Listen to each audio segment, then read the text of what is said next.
Барлықтарыңызға ассалаумағалейкум. Бүгін осындай ерекше тамақ дайындайтын боламыз.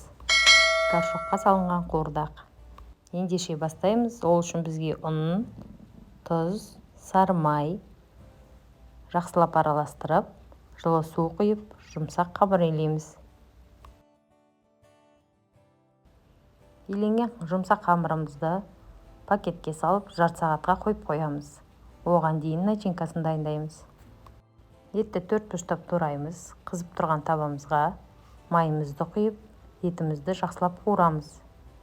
Пиязымызды тураймыз. Етімізге тұз саламыз, паприка. Пиязымызды салып, жақсылап араластырып, бетін жауып бұқтырамыз. Картошкаларымызды жуып, тазалап, 4 бұрыштап тураймыз. Ыдысқа салып, жанына бір помидор тураймыз. Жақсылап араластырамыз. Піскен еттеріміз салып, араластырып, дәміне қарай тұз, паприка, бұрыш саламыз. Тынған қамырымызды бірнеше бөліктерге бөліп, бетін жауып, тағы да 5 минутқа қоямыз. Қамырымызды жаямыз, кесеге саламыз, ішіне начинка саламыз, чеснок саламыз, сары май саламыз. Астын жақсылап бекітеміз.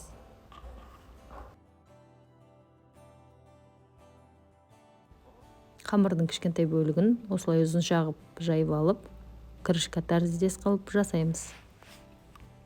Жұмыртқа жағамыз, духовкада 1 сағат 180 градус пісіреміз. Ерекше тағамымыз дайын. Міндетті түрде жасап көріңіздер.